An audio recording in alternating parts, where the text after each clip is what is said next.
Alexandra Levine, coming to you live from my humble abode in Florida. You are live here with Alexandra 360. So we have some breaking news. Justin Timberlake, and we got his famous mugshot now. It's going to come up right there. Isn't that a beautiful mugshot? Oh my God. Oh my God, such a beautiful mugshot. He was arrested in the Hamptons the other night for allegedly driving while intoxicated. So instead of him bringing sexy back, he brought DWI back. He refused a breath test. Gee, I wonder. And his court date is scheduled for July 26th. Now, everybody knows Justin Timberlake. He's a big celebrity, big singer. He's an actor as well. He started out in the Mickey Mouse Club, actually, and then he moved on to being one of the lead singers on a famous 90s group called NSYNC. He also dated Britney Spears at the time, too. He's married. He's currently married to Jessica Biel. And this guy has hosted, or not hosted, but he's done Super Bowl halftime shows. I mean, he's a big name. And he was caught, drinking, driving, drinking intoxicated. I mean, it's Justin Timberlake. So he didn't go to jail. He was arraigned, and it was like, okay, DWI, and come back to court on July 26th. So one of the themes of tonight is role models, and I consider Justin Timberlake a role model. He's a singer. A lot of young people look up to him. And, the question tonight is, who do we hold to a higher standard? We're looking at Justin Timberlake. We're going to look at some others tonight, especially elected officials. These are people we look up to. Don't we hold them to a higher standard? There's this quote, no one is above the law. My question to my audience is Justin Timberlake above the law? Or because he's a singer, it's very common for singers to get DWIs and DUIs and do other things, and actors as well. It's just in their makeup. It's in their nature.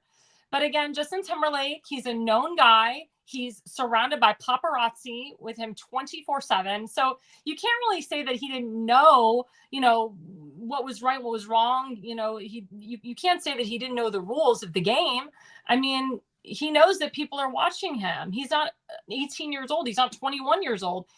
I think he's like in his 40s. So this is a grown ass man who got a DWI. And like I said, it's, mark your calendar for the court date, because that's scheduled July 26th. We'll see what happens. And that was national news today. So that came above the border wall, the illegal immigration. That was above what's happening in Israel. That was like headline news from a reporter named John Solomon, who owns Just the News. That was the news today, was Justin Timberlake. Another news story, and this came from local politics, is a Republican elected official. He's a state delegate in Allegheny County. He was charged last week with a DUI. So we got Justin Timberlake with a DWI. This elected official got charged with a DUI. He was going 79 miles per hour in a 70. So he was charged for driving while under the influence of alcohol, driving while impaired by alcohol, negligent driving, and failure to display vehicle registration to a law enforcement officer. So they said that he was driving with a suspended driver's license. Now, there's a little bit of drama with this delegate, and I've met him a couple of times. Apparently, his now ex-wife was having an extramarital affair with a state trooper. So the delegate feels in his mind that the state trooper, who is currently still with his ex-wife, so they got divorced, but the ex-wife is still dating the state trooper, is out to get him. He claims he did not overconsume any alcoholic beverages, but we'll see what the breathalyzer reading says. There has been no reporting what his alcohol level was. If he did a breath test, we have no idea. But he claims that he did not overconsume any alcohol, even though he was charged with a DUI. His court case is July 24th in Allegheny County in his district where he represents. So we have a role model, Justin Timberlake, who is this big singer. I think he's won some Grammys, but I have to double check. I'm not sure. But again, boy band, very famous guy, married to Jessica Biel, who's a very famous actress. And then you have an elected official, a state delegate who writes the laws in Annapolis 4 months out of the year, Republican, in Allegheny County, a very hardcore conservative county in Western Maryland. He gets a DUI. Again, should they get slaps on the wrist? Should we hold them to different standards because, again, one is an elected official and one is a big name celebrity. Who is above the law here? Who is above the law? And that is one of the, like I said, the main topics of tonight, the main themes. But, again, these two gentlemen, in my opinion, they should know better. They should totally know better. Again, Justin Timberlake has a bunch of paparazzi surrounding him 24/7, and his wife does too. And then you have an elected official who, people look up to him. People may want to become a state delegate one day. And I know for a fact that this state delegate was thinking about running for Congress in that district because it's an open congressional seat, CD6. And we're actually having a guest come on who's from CD6. So, this guy wanted to run for Congress. Should the delegation give him a slap on the wrist and say, yeah, we think you should run for Congress in 2 years. Try it. Yeah, you should definitely run for state delegate again. Or maybe the guy has a lot of issues and a lot of problems, and maybe it's time for him to retire. Maybe it's time for him to take a step down. Maybe it's time for him to figure out his life and rework his life before he gets back into the arena, into the political arena. But, these are things that these gentlemen have to ask themselves. And, the question is to the audience, do we forgive these people for these mistakes? Do we hold them at a higher standard? Do we say, well, Justin Timberlake's a celebrity. Well, this guy's an elected official. It's normal in their professions. It's normal for a big name singer to get a DWI. It's normal for an elected official to get a DUI. There's a lot of elected officials out there that have had DUIs in their lifetime. And some people, they find God and they get better. And, they do programs or charities for other people that have had DUIs and DWIs, or they just continue doing the same mistake over and over and over again. So that's really the question, tonight about, these two men and other people in general. Think about people in your life. Think about elected officials or big name celebrities that you thought were your superheroes. And then they did something that really affected your life. And you have to ask yourself, did that really affect my life? Or did that person pick themselves up and dust themselves off or find God again and do something and help another person in need? And, those are the two, biggest things, that we have to ask ourselves as young people. And, there's so many young people now that want to run for state delegate and they want to, be the next Justin Timberlake and the next Celine Dion. We'll talk about that later in the show. How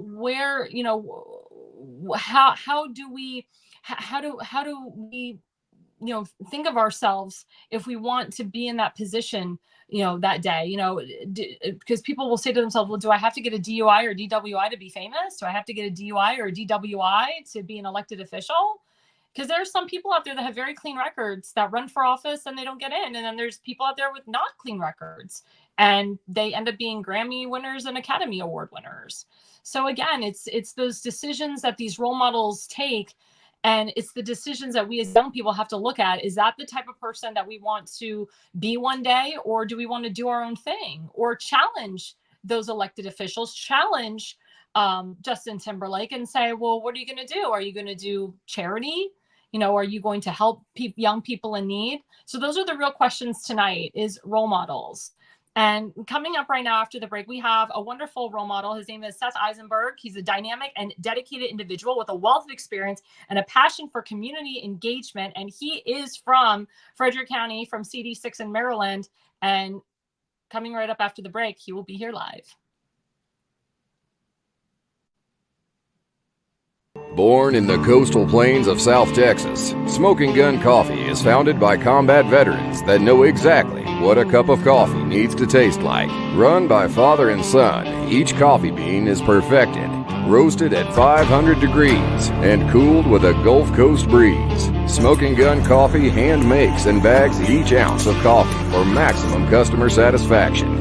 With every purchase, 10% goes back to organizations that help veterans and local communities. That's Texas made, one bag at a time. To find out more, go to www.smokingguncoffee.com. So we are back live with my good friend, Seth Eisenberg. Hey, how are you? I'm going to read a little bit of your bio, and then we'll get right into it. So at 52, which you look much younger than 52, by the way. I can't believe you just turned 52. That's insane. I know. Oh my God. So 52, this Navy veteran, and you see he's always wearing his Navy hat, is not only a proud parent of two, but also serves as the vice president and treasurer for the Frederick County Conservative Club. And that's fccc.us with the president, Fred Profiter. In addition to Seth's leadership role, Seth runs the popular Conservative Corner Facebook page and hosts conservative chat on Facebook Live every Sunday nights at 7 p.m. Where Seth engages with a vibrant community on current issues and conservative values. When Seth is not championing conservative values, Seth has coached football and lives to spend quality time with his son, who's 14 years old. His commitment to his community, both online and offline, makes him a compelling and influential voice in the conservative movement. Thank you so much for joining us live here on Alexandra 360. Thanks for having me. It's a pleasure. Yeah, so we're going to just get into it. So there's been a lot of buzz about you in Maryland and Maryland in general. So they had a Miss Maryland pageant, and apparently the person who won Miss Maryland is a transgender woman, Yes. which is really a biological male. So Yes. you have taken on the initiative to actually sign up and apply to be Miss Maryland as Yep. a man that, maybe sometimes wants to be a woman and see where it goes. So tell us about that. What compelled you to sign up and become Miss Maryland? And we're going to put up your shirt right now that you are advertising for this endeavor. There we go. Support Seth for Miss Maryland. Woo! Just sometimes I want to feel pretty, it just comes down to that. And I guess that's my way to feel pretty. I mean, in all actuality, the reason I'm doing it is because I want to draw the attention to how ridiculous it is. I mean, there are women, and that's their thing. That's like a job for them. They go to pageants and compete.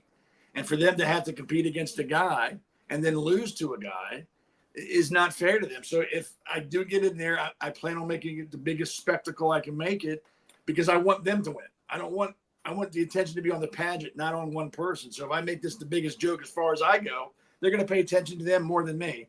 And that's what I want. I want them to enjoy themselves and have fun and not have to worry about competing against me because it's not fair, even though I'm prettier and far more attractive. Now the theme tonight is role model. So would you say that Miss Maryland is a role model for young women out there? No, and I don't mean to be rude or mean, but no, I don't think she's a role model for young women at all. I think if anything, she's a slap in their face. I think she's belittling them by being there. I don't think she should be looked at. I don't think she should be looked down on, but she also shouldn't be elevated to a role model position.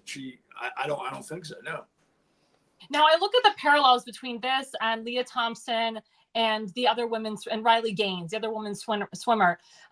Tell me, the parallels on that because Leah Thomas or Riley Gaines, these are supposed to be women swimmers, competing in sports. Again, role models, and there we have right there Miss Maryland, and she's married to a former Marine. Oh my gosh, that poor man.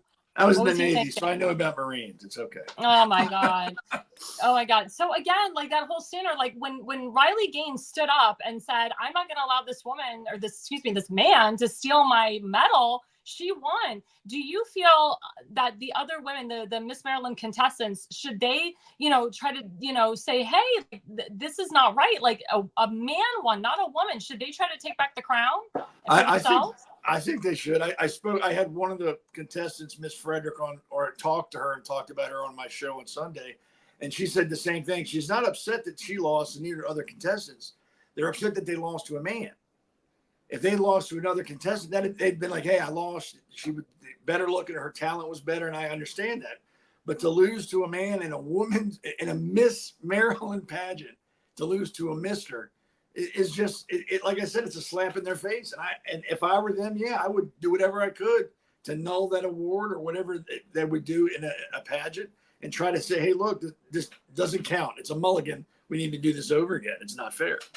Well, I can tell you that you have been an inspiration to all men out there in Maryland to apply for Miss Maryland. So God bless you. Thank you. I hope I can get in. Exactly. Well, I just want to say for the record, so there was actually a real woman who competed in a hot dog competition in Dundalk at Pollock Johnny's, and it was one real woman with a bunch of men, and she ate 24 hot dogs, and it was fair. It was fair and square. Now we found out later that that is kind of her profession. She challenges herself for these eating competitions, but not one man said this was unfair. Like, oh, this, eating hot dogs, that's really like a man's, competition. Like, you don't really see a real woman. Like, does she, does she really have a vagina? I mean, people were thinking that, they were thinking that. Is she really a woman?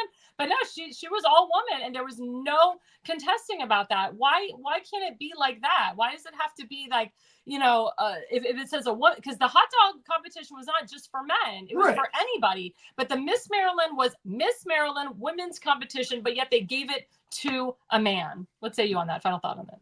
I think it's ridiculous. I mean, there's nothing more. It's ridiculous. It's not fair to the women that do what they got to do to get ready for a pageant. They got to pay money to be there. They got to practice. They hire coaches. I mean, all that kind of stuff. It's not cheap. And to go there and lose to a man is insulting. I would be angry and cursing and throwing things, but that's just me. Exactly. So going back to my, my first story about Justin Timberlake and the elected official. And I know that you know the elected official because we've seen it many times. So what do you think about that? About, again, higher standards? These are role models. Justin Timberlake, I'm sure your children have heard him, or you've heard him in your lifetime. And then the elected official who you know well. Like, what do you think about this? Well, to preface all this, I was raised by a police officer. So there's a standard you have to conduct yourself at all times. Whether you're in front of people or you're not in front of people, there's no excuse. There's a bar, and you need to reach that bar at all times. So I don't care if it's Justin Timberlake, the politician, the president, or the janitor at the school. There's an expectation level for adults. It's that. It doesn't change with what you do for a living or who you are. You have to follow the rules of society. You don't drink and drive. You don't beat people up. You don't do stupid stuff in public. You act like a man. Now, that has many different meanings nowadays. But when I say act like a man, I mean you conduct yourself as a man. Like the better you carry yourself, other people are going to see you and they're going to want to emulate it. And especially if you have children. If you're only supposed to do A, but you do A, B, and C, your kids will see that, and they're going to think that's the norm, that you go above and beyond. You do what you have to do and then some, or you treat people with respect. The CEO and the janitor should be treated the same way. And that's how you conduct yourself. Justin Timberlake's not retarded. He didn't hit his head. So he knew he was drunk before he got in the car. A responsible adult, a role model would have been like, hey, there's Uber and all these other things you can call now to come get you. I need to call somebody, I can't drive. Or maybe have one of the 5,000 groupies he's got around on the drive. Same thing with that politician. He knows he's in a public eye. He knows there's a standard he has to meet, and he chose to ignore it. I guess both of them think they're above that standard now because I'm Justin Timberlake, or I'm a politician. Everybody knows me, so I can do what I want to do. It's ridiculous. The meaning of men and maturity has changed so much since I was, their age. It's ridiculous. And I can understand a little bit why it's confusing for some people, but at the end of the day, it's all about accountability.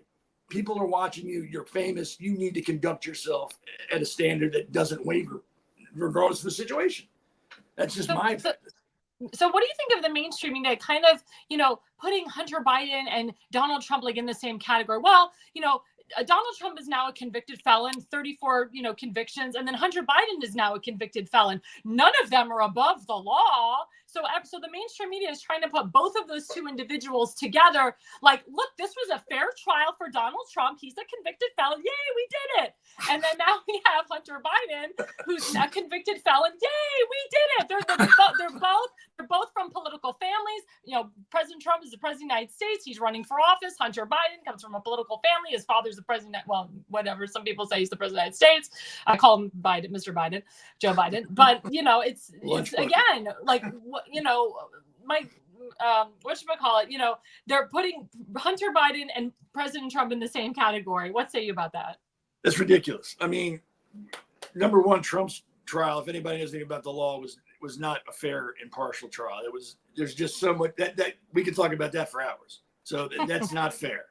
Hunter Biden committed crimes, like weapons crimes, possessing a handgun as a felon, and falsifying a document to get a gun and things like that.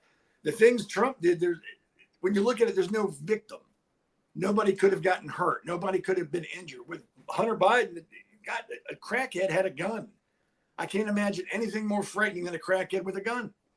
Mm-hmm. So to put them both in the same category, if you're just saying, hey, look, they've been convicted, that's where the similarity is at. That's where it stops. One is a crime against the community. One is a crime against nobody. And it just seems that Hunter Biden went to court to try to draw attention away from people trying to support Trump. That's the only reason he got put to court and got or from convicted. the real crimes that his family has committed, or the real crimes that Hunter Biden has committed. I said last week, Hunter Biden is a pedophile. He was on Pornhub.com with his niece. They did explicit things. She was 14 years old. Nobody talks about that, but that's a real thing. That's a real fact. What he did, it was so salacious that they had to take it off Pornhub.com. But that man is a pedophile. Again, it goes back to accountability. Some people just feel they're not accountable for their actions. I can do what I want to do when I want to do it. And if they get caught, it's not their fault. Somebody else made me do this, or they didn't tell me correctly, or I didn't understand your explanation. It's not my fault. I didn't know. And that's half the problem with this country now. It's just no accountability. And going back to the role model thing, with that in mind, it's hard to find a role model. I mean, there's very few people that I would consider a role model. I mean, my father's my role model. I know him. I hope my son looks at me as a role model. But outside of family and people you know personally, it's hard to find somebody that, hey, I want to be them. I want to look up to them. That's going to be like my bar. It's hard to do nowadays. I mean, I totally agree with you. Sticking with Maryland politics, because as you know, again, your state is in the news almost every single day with the U.S. Senate seat with former Governor Larry Hogan. I talked about this a couple weeks ago with elected official Tim Eisenberg. And, you know, as you know, Larry Hogan is not a fan of President Trump. He hasn't been a fan for many years. They call him a rhino, Republican in name only.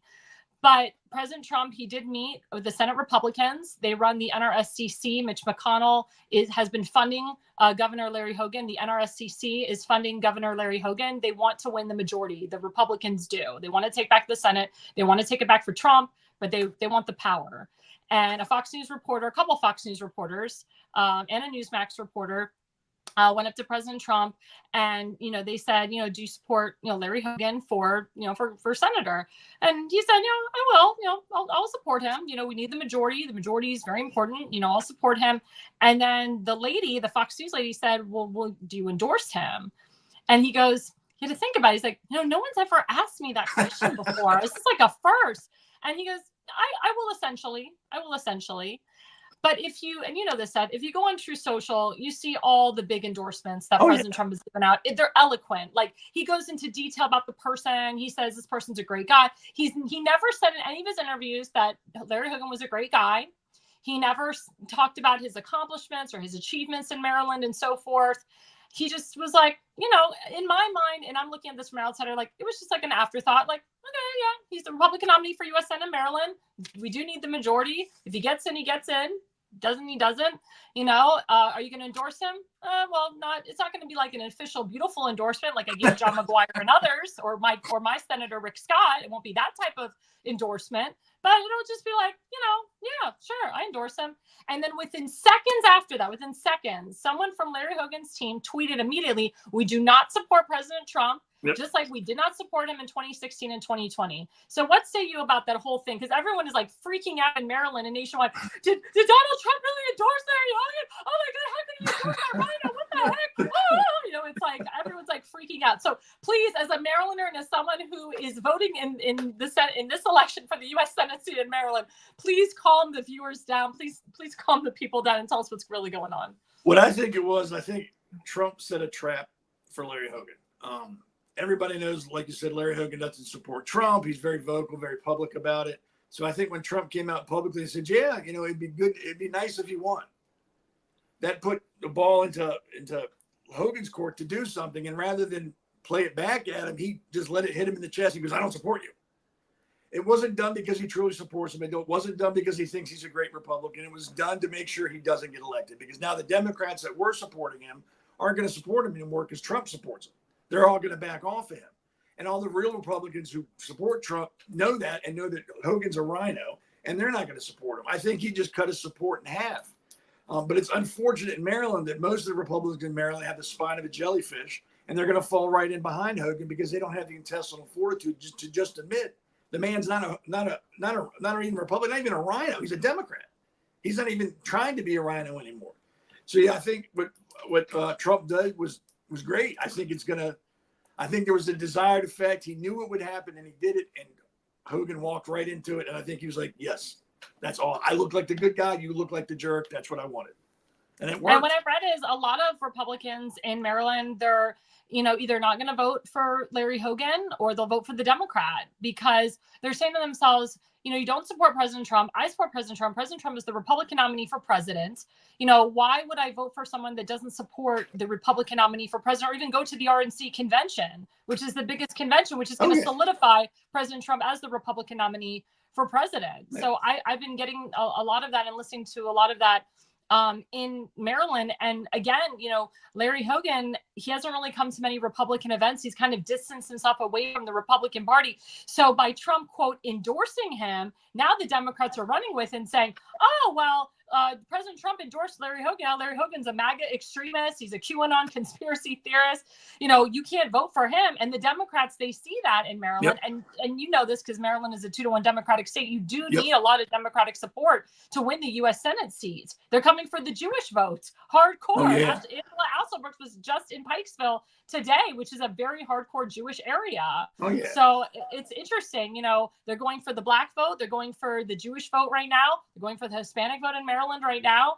And Larry Hogan, what he needs to understand is he does need some Republican support to win. But if he's alienating himself away from the Republican Party, which he is, and he's been doing for, since he jumped into this race, even before, it's going to hurt him. What say you about that? Oh, I'm not voting for him. And I've already been called everything that people can call someone who's, you're a rhino, you're a fascist, you're blah, blah.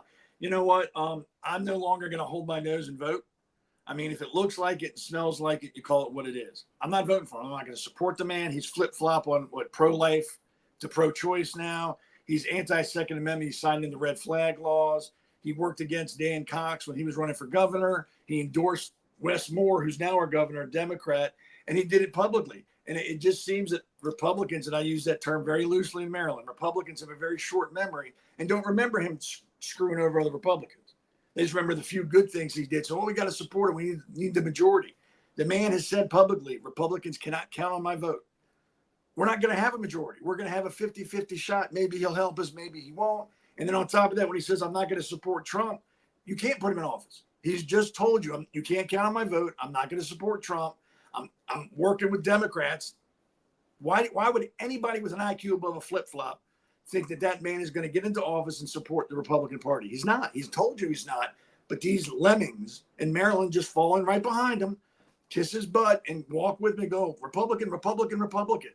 And I'm not doing that. And and if that makes me whatever they want to call me, then so be it. I am that. But I'm not going to just fall in line because there's an R after his name. I'm not breaking out knee pads for that. Not doing it. Yeah, we talked about that a couple weeks ago with elected officials and FaceMaker too. Just because the guy has an R at the end of his name doesn't mean you have to, like you said, hold your nose and vote for him. So I'm going to divert a little bit to Israel because you have very strong ties to Israel. And I know you've been reporting this on the Conservative Corner about Israel. What say you about what's going over there and what would you like to see happen? I think what's going over there is just, I mean, I think of it this way. If you're a bully in a playground, and you're 5 foot and you decide to go pick on the 7'3" middle linebacker from the team and you hit him and he turns around and knocks your teeth out of your head, doesn't stop, you don't get to call timeout then. You started this. You decided to pick on somebody bigger and stronger than you, hoping they'd back down. And when they didn't, now you want to play a victim. And, oh, no, stop. I'm sorry. That time has come and gone because this is not the first time they've done this. They killed 1,300 innocent people unprovoked. Videotaped it, and we're celebrating it. There were thousands of people in Gaza celebrating that day. I think if they get the hostages back, what I'd like to see is Netanyahu go, that's great. We've got our people out. Now I'm going to park and lot your country. I am not going to stop until I can see from my front door to the ocean. I'm going to level everything between me and there. And I would. I'm tired of trying to play nice and go, oh, there's innocent people there. They're not all with Hamas. They elected Hamas. That's their ruling party there. They dance in the streets. They're happy. They don't turn anybody in. I haven't heard anybody from Gaza calling Israel, go, look, I know where the hostages are. I'll show you. Come get them. They're not doing that. So as far as I'm concerned, hey, you're Hamas too. You're not trying to help us. Then you're against us. And we've given you ample opportunity to leave. You've chosen to stay. At this point, we're not responsible. We are going to parking lot that country and sell it to Disney, and we're going to make it the Middle East Disneyland, and everybody can come hang out, but there'll be no more Hamas. We're not doing this again in 4 years. Well, I just want to follow up question too on that. So what do you say, because you served our nation, what do you say to people who are like, well, why is this war taking so long? Like, it should have been done already. Netanyahu should have just wiped everybody out. What say you about that? They're trying to keep the collateral damage as low as they can. And I understand that. You're fighting a group of cowards that use people as shields. So that's going to slow down your progress. You have to take more time. You just can't carpet bomb or do things like that. You need to be very selective in what you do, and that slows you down. And when people say, well, they're over there killing civilians wholesale, there's, I think, 7 million people in Gaza or something like that. If Israel was going out of their way to kill civilians, the number of dead civilians would far outnumber what they have now. It would be in the millions. They are doing everything they can, and I think it's too much. It's just me. They're doing everything they can to lower that number, and I think they're doing a good job. I really do. There's nothing more they can do. If I'm hunting a bad guy and he's behind a civilian, I got to kill the bad guy. I have to, because he's going to kill me. And you do what you got to do, and you just hope and pray, and you take every precaution you can that you don't have to hurt a civilian. And I don't think it's so much Israel hurting civilians as it is Hamas putting them in harm's way. That's the way I look at it. It's not Israel's fault. It's Hamas's fault. So everybody out there saying, well, Israel's killing civilians, just shut up. Just be quiet. You don't know what you're talking about. You're getting spoon-fed BS from CNN, and you're eating it, and you're saying, this is good. Sometimes it's best not to speak. So Seth, we have 1 minute left, so the floor is yours. Go for it, babe. It was great being here. And it's always good to talk to some people who are of the same mind. We're going to put up your T-shirt again. Seth from Maryland. Seth from Miss Maryland. And don't forget to support my Miss Maryland bid. And again, I'm not trying to belittle it. I'm trying to draw the attention to how ridiculous it is when they let men in. I'm on Facebook on Sundays on Conservative Corner, Conservative Chat on Facebook Live, and I talk there. But yeah, just don't. If I die tonight, the last thing you remember Seth saying, I want you to remember, don't be a slave to a party, be a slave to your principles. If you vote principles over party, you will always have voted the best way you can, and you will always be able to walk away from the ballot box with your head held high. Don't be afraid to undervote. If you don't like what they're presenting to you, undervote. Don't vote for anybody, because if you keep voting for crappy candidates, the Republican Party in Maryland will keep giving you crappy candidates because they think they got you. Stop. And stop giving your money to these clubs and organizations. Give your money straight to the candidate you want to support.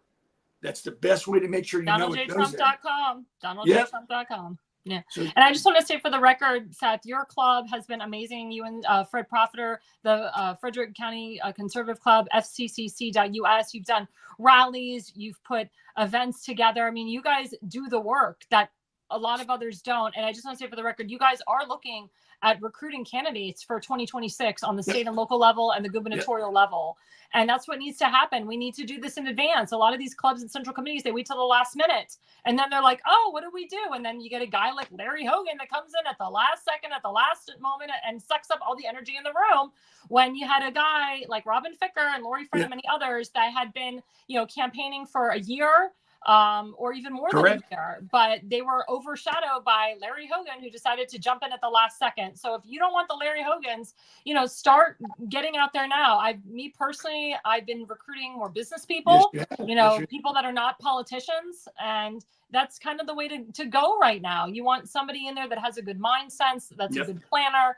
And I know that you guys are going to work really hard to get the proper people in office and to unify the Republican Party, because I hate to say, that tweet that Larry Hogan wrote, or his people wrote, where it says, I don't support, President Trump, and I want to be that independent voice. He's supposed to be the, quote, I don't want to say the head, but, he's supposed to represent the Republican Party of Maryland. And he's not doing that by calling himself an independent voice. Like, why doesn't he just switch parties and become an independent? He will. I mean, seriously. He will.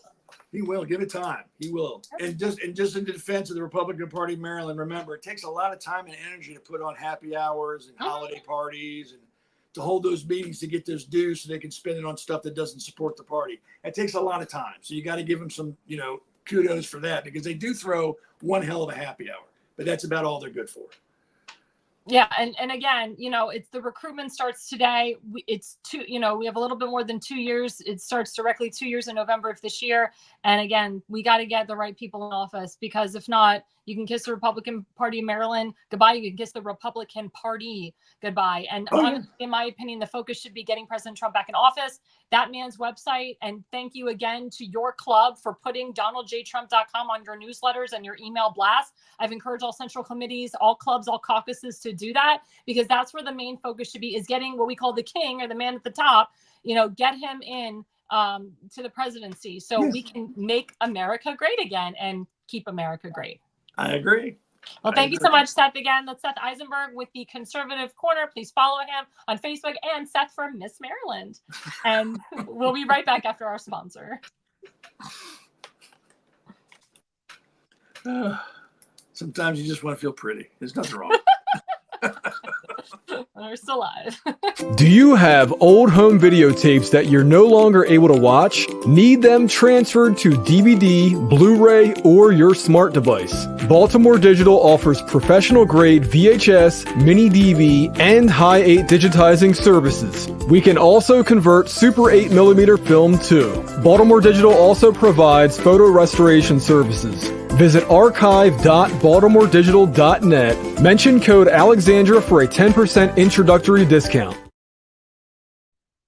Hi, everyone. This is Alexandra 360. Again, I'm your host, Alexandra Levine, coming live to you from, I call it my humble abode, or as Mark Levin says, my bunker in Florida. So we just had a wonderful guest, Vice President Treasurer of the Frederick County Conservative Club in Frederick, Maryland, Seth Eisenberg. And he also runs and owns the Conservative Corner on Facebook. Please follow him at the Conservative Corner. He's on every Sunday night at 7 p.m. And again, we're talking about role models. Larry Hogan is trying to be the role model for the Republican Party in Maryland, but he is isolating himself and ignoring the Republican Party in Maryland, calling himself an independent voice. And then we talked about other elected officials that act like they're above the law, but they got a DUI. And then we have Justin Timberlake, who is a known musician / actor, and he got a DWI. There you go. There's the mugshot right there. I'm telling you, that is one of the best mugshots out there. That is pretty good. It's like he knew that was coming. It's like he shaved his face properly for that mugshot. His hair is like perfect. Like he knew it was coming. It's just like, my God, I'm so shocked at how great he looks in that picture. But it's not funny. I mean, it's sad that, again, he is not, a young child. He's a grown man, and he knew exactly what he was doing. But again, we got to hold our role models to a higher standard. And you have to ask yourself, is that the type of person that I want to look up to? Is that the type of person that I want to be when I grow up? So for those of you who don't know, I'm a professional opera singer. I am internationally and nationally renowned. I've sung all over the country and the world. I've studied at some of the best music conservatories in the country, such as Juilliard School of Music, Mannes College of Music in New York, Manhattan School of Music in New York, Curtis Institute of Music in Philadelphia, Pennsylvania. And I've studied with a very famous maestro named Maestro Victor La Salva. He conducted the famous opera singers Montserrat Caballé, Maria Callas, Placido Domingo, and the very famous one, Luciano Pavarotti. And I had the pleasure of studying with this man. I had the pleasure of singing with a lot of these renowned opera singers. I have worked with Renee Fleming's Renee Fleming's sister at Catholic University, and doing apprenticeships and watching Placido Domingo and Susan Graham. These are all famous opera singers perform on stage. And, when you sing opera, it's very rare and very hard to sing opera. You really have to be born with the vocal cords to do it, but you have to have the strength to do it and the stamina to do it. And, I've been talking for, almost 45 minutes. So if I were to, go and do like a 4-hour performance right now, my voice would die, because I've been talking, straining the vocal cords, and then I haven't calmed down. I'm just going to run around and do an opera. And that's why, there's a big difference between opera singers and pop singers. Opera singers, They can sing for an hour straight, but they don't sing every single day. They don't do 4-hour operas every single day. They do an opera maybe once a week, once every 2 weeks, depending on the strenuousness of the opera. Also, before I sing or do a performance, I barely talk throughout the day. I vocalize, I keep to myself. I'll talk a little bit here or there, but my focus is my instrument. My focus is the opera itself. But most of the day, I'm just doing vocalises and I'm just kind of humming to myself. But I respect every single musician. I respect any young person that wants to go into the music profession. I personally have taught many young people that, went on, big shows like America's Got Talent and The Voice. I actually auditioned for The Voice many, many years ago. But, it takes a lot. It takes a lot to train. It takes a lot to sing. And we have this very famous singer named Celine Dion. She started out very young. She met her then husband. He was her manager, Renee, when she was very young. And there's a picture of her right now. That's a current picture of Celine Dion. She's 56 years old currently, but she started out very young. She started as just a teenager. And I love her. I loved her voice. She has this very unique timbre, this very unique range to her voice. She's from Canada originally. And her late husband, Renee, he saw her, he heard her, and he said, she's great. He said, I can turn this woman and make her a star. And he did.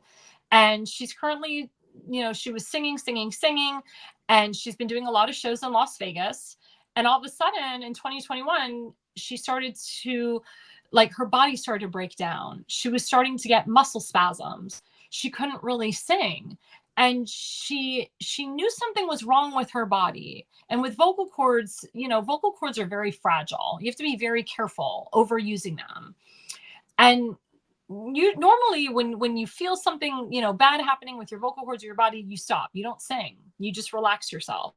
But, she had shows booked a year and a half in advance. And, she said to herself, what am I supposed to tell my audience, my fans? Oh, I can't sing because I have muscle spasms. So she continued on singing. She knew something was wrong, and she pushed herself to the point where she really couldn't sing, and her body just collapsed. Now, as a singer, your breath mechanism, your diaphragm, is the way that you sing to project. It's the way that you get that voice out all the way to the end of the orchestra. If you can't breathe, if you can't stand, if you don't have that stamina, you can't sing to the far, I say the far corners of the earth, but to the far ends of the theater. And opera singers, especially me, we were trained not to sing with microphones. So we're singing over 1,000-piece orchestra. Now with pop singers and musical theater singers, they have the microphone on their body. So they have a little bit of help. But, Celine Dion, when she goes to perform, it's mostly all her. She does not lip sing. So she's singing and she starts to feel like her vocal cords tightening. And she's like, okay, something is wrong. And she went to see the doctor right away. And unfortunately, she has been diagnosed with a very rare neurological disorder called stiff person syndrome. And I've never heard of it before. So I had to look it up. So stiff person syndrome, it's an autoimmune disease. It causes muscles to spasm, and there's no known cure. Now, she's working with doctors right now to try to get back on the stage. That woman is doing everything she can to get back on stage as soon as possible. We got to get back on that stage because I got shows to do. I got money to make. And I don't, this is my livelihood. This is what I've worked my whole life for. And, she has been doing charity events for people with this disorder. I have actually reached out to her management team to do a charity event with her for people that have this disorder. But when the body is telling you to stop, when the body is telling you need to relax, it's telling you to relax. And I know as a singer, it's really hard to stop. It's really hard to stop and not do what God gave you to do. But if you don't give yourself that training, if you don't give yourself that time to kind of relax your throat and just do vocalizes and just kind of take a break from the shows, we the people understand. I mean, Celine Dion is a Grammy Award winner. She sang the very famous song, My Heart Will Go On, from the movie Titanic. I think she won an Oscar for it. I mean, she has proven, she's proven beyond a shadow of a doubt, she is one of the best. And she will go into the Hall of Fame if she hasn't gotten into the Music Hall of Fame, awards. I mean, she will be known as this phenomenal singer. And, when our theme is role models tonight, I consider Celine Dion a great role model because she kept to her profession. She worked really hard for her profession. She knows what it takes to be the singer that she was, and she's trying to be the singer. But the thing is, there's a time and place for for a singer to just kind of like take a break. If you got to take a few years, if you got to take 3 years. I mean, Adele took 5 years off. 5 years off. Because she had to get vocal surgery or whatever. And then she came back with a vengeance and she wrote an album, and Adele is huge. Adele is Adele.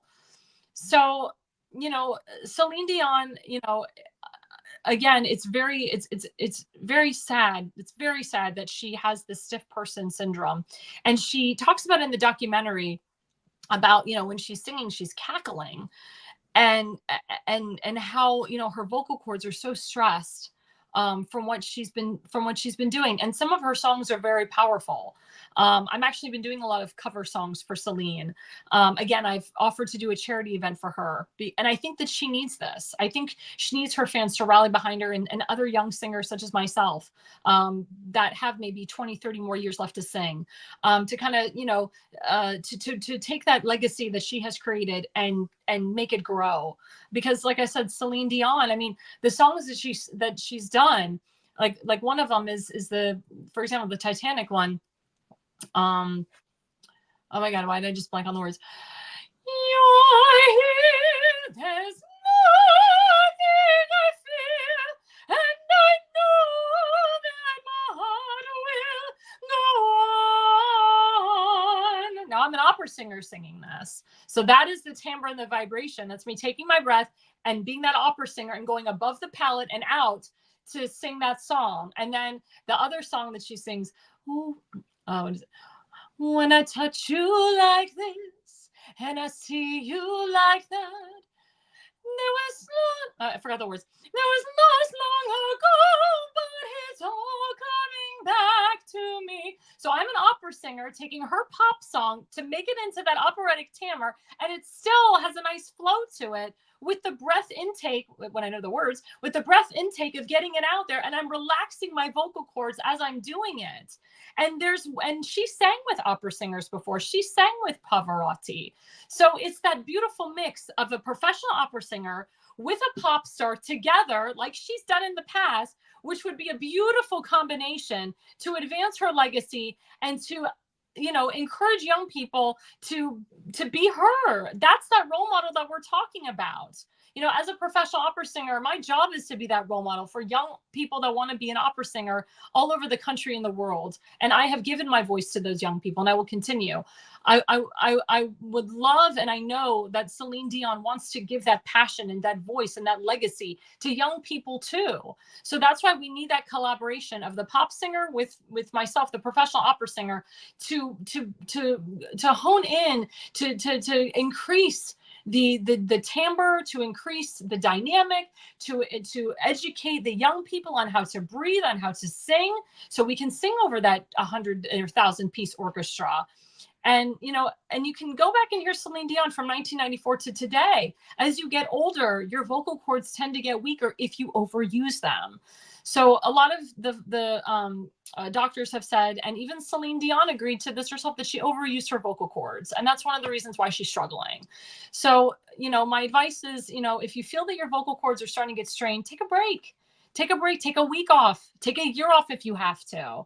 Your vocal cords are very sensitive. People don't understand, they're internal. So you don't really know what's going on in here until you have a doctor, go down your vocal cords. You can see your vocal cords in a camera. But she noticed her vocal cords were getting stressed and strained. The neck is very important when you're singing because you want your neck to be relaxed. You want everything to be relaxed. I always recommend that singers get massages before they go to sing. Because it's important. You want to feel relaxed, and you don't want to have tension. You don't have tension in your life. You don't want to have tension in your singing. You want everything here to be relaxed. But when you breathe, you never breathe in here. You always breathe in the diaphragm, because if you breathe here, you're going to get stuck and you're going to get something called hypertension. So again, I'm an opera singer singing Celine Dion covers, and the nights where the wind was so cold, love forever. You know, that was one of her famous songs. Or, and the power of love.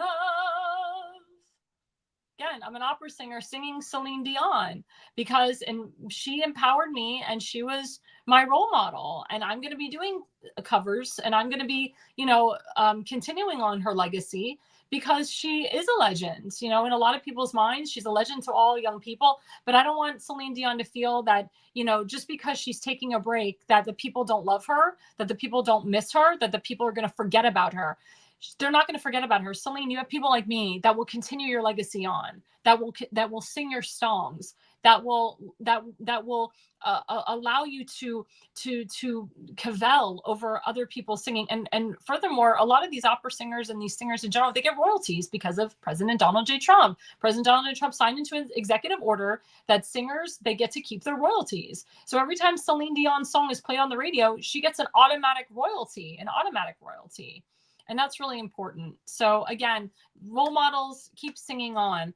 Before we end our show, I just want to let everybody know that going into the singing theme, I will be judging a singing competition in Dundalk, Maryland. It's called Charm City. And we're going to show the flyer right now. Yep, there am I. Yep, Alexandra Levine. So I'm a judge. I'm also going to be singing. I'll be doing some karaoke. And elected official Tim Fazenmaker is on the show. He is emceeing. He is awesome. He's going to be like the Ryan Seacrest of the event. We are looking for sponsors. The Patriots Pair is going to be one of the sponsors. Potomac Sports Entertainment Network will be a sponsor, and many more. But this is going to be a great event in Dundalk, Maryland. And if anybody's interested and they live in Maryland, or they live in Dundalk and they want to sponsor, or if they want to be a part of the competition, let me know. Patriots Prayer. And it's going to be a really great time and a great show. And I'm very honored to be asked as a judge. They call me the pitch witch, hashtag pitch witch, because I'm so into intonation, I'm so into pitch. But it's going to be a really great time, and we're going to have a great lot of great people there. And the people that hosted, Johnny Lang and his wonderful son James, and Derek Stroman, they're great people, and it's going to be such a great time. And again, that's going to be August 11th. It's a Saturday night. Mark your calendar, Saturday, August 11th. We're going to put up the flyer again, so you guys can mark it in your calendars. Charm City in Dundalk, Maryland. And again, it's about the role model. And come, maybe you're one of those young people that has never done karaoke before and you want to do it. There's no judgment here. Even though I'm a judge, it's fun. At the end of the day, it's going to be a lot of fun. And you guys are going to you're going to love it. You're going to love it. Well, thank you so much for this beautiful show tonight. I'm Alexandra Levine with Alexandra 360, and we have a tagline. It's youarenoidiot.com. And we say the reason you listen and the reason you watch is you are no idiot.